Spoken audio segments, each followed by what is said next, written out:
Tu te réveilles un matin, tu regardes ton compte bancaire et tu te dis « Mais où est passé mon argent ?» Tu n'as pas acheté de voiture de luxe, Mais tu n'as pas gagné au casino, tu n'as même pas fait de gros investissements ratés. Et pourtant, Oh wow! 30 ans plus tard, certaines petites décisions quotidiennes peuvent littéralement te coûter 300 000 $ ou plus. Pas à cause d'une grosse erreur, mais à cause de dépenses tellement normales que tu ne les vois même plus. Et le pire, la majorité des gens pensent qu'ils ont un problème de revenus, alors qu'en réalité, ils ont un problème d'argent invisible. Je m'appelle Zach et je passe beaucoup trop de temps à penser à la façon dont les petites décisions financières quotidiennes détruisent silencieusement la richesse des gens. Si tu es quelqu'un qui travaille dur mais qui a l'impression que son argent disparaît toujours sans savoir pourquoi, assure-toi d'appuyer sur le bouton s'abonner et de mettre un pouce bleu à cette vidéo si ça t'aide. Voici le truc. On nous a appris à éviter les grosses erreurs financières. Ne pas acheter une voiture trop chère, ne pas faire de dettes énormes, ne pas gaspiller. Mais personne ne nous parle des dépenses invisibles, celles qui semblent petites, celles qui paraissent méritées, celles qui semblent impossibles à éviter. Et pourtant, ce sont elles qui volent ta liberté financière. Commençons par la première. La première dépense invisible, c'est les abonnements automatiques. Écoute, Netflix, Spotify, Cloud Storage, applications premium, salle de sport, plateformes diverses, tu regardes ton compte et tu vois 9 $ ici, 12 $ là, 5 $ ailleurs. Rien de grave, non? Maintenant, faisons les maths. Disons simplement 45 $ par mois. Ça semble raisonnable. 45 $ fois 12 mois égale 540 $ par an.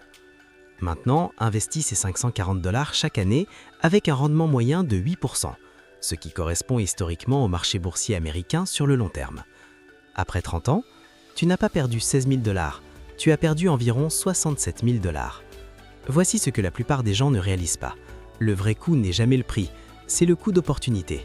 Chaque dollar dépensé aujourd'hui est un employé financier que tu empêches de travailler pour toi.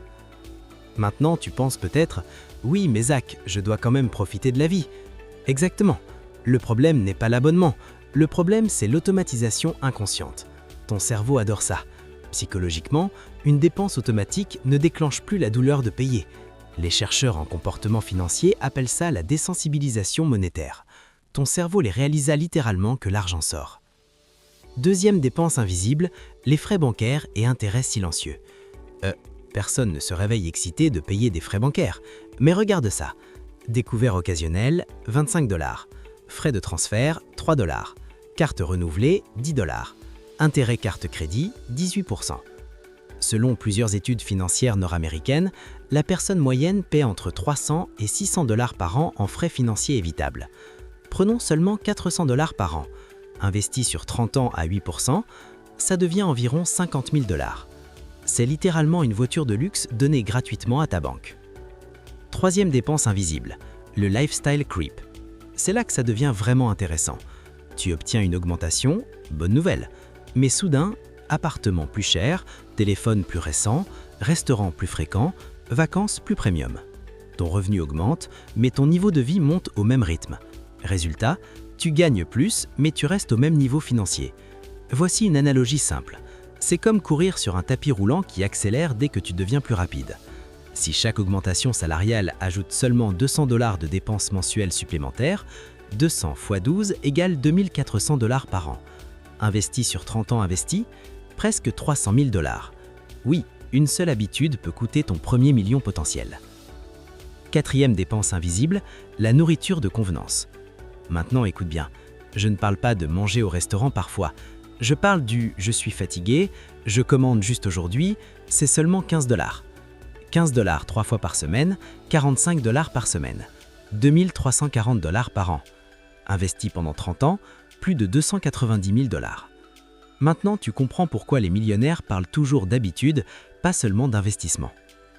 Cinquième dépense invisible, les achats émotionnels.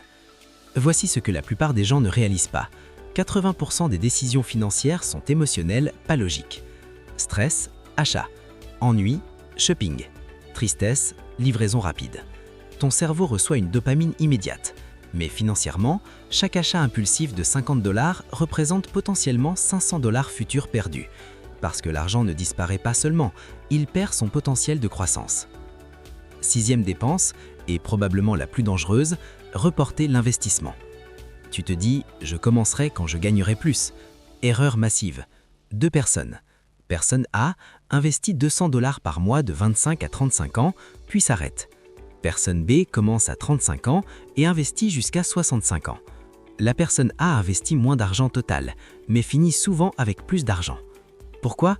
Le temps bat presque tout. Albert Einstein aurait appelé les intérêts composés la 8e merveille du monde.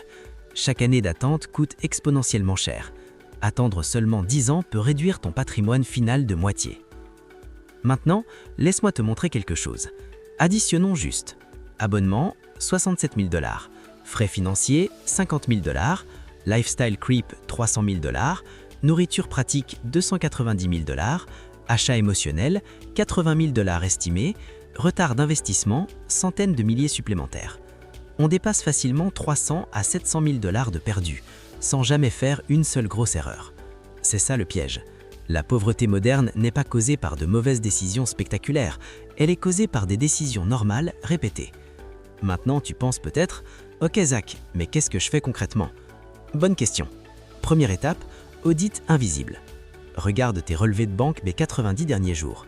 Pas pour juger, juste pour observer. Deuxième étape, règle des 48 heures. Tout achat non essentiel attend 2 jours. Tu élimines automatiquement la majorité des achats émotionnels. Troisième étape, automatiser l'investissement, pas la consommation. Inverse le système. Investis d'abord, dépense ensuite. Quatrième étape, augmenter ton taux d'épargne après chaque augmentation. Ton niveau de vie monte lentement, mais ton patrimoine explose. Cinquième étape, rendre la dépense consciente. Chaque dollar doit avoir une mission. Parce que voici la vérité. La richesse ne vient pas d'un moment héroïque. Elle vient de milliers de décisions invisibles alignées. Écoute, dans 30 ans, 2 versions de toi existent. Une version qui se demande encore où est l'argent passé et une autre version qui possède du temps, des options et une vraie liberté. La différence? Pas le salaire, pas la chance, pas le loto, mais la maîtrise des dépenses invisibles. Si cette vidéo t'a ouvert les yeux, abonne-toi maintenant, parce que la prochaine vidéo va te montrer comment transformer même un petit salaire en machine à richesse sur le long terme. Et rappelle-toi, ce ne sont pas les grosses dépenses qui détruisent ton futur, ce sont celles que tu ne remarques jamais.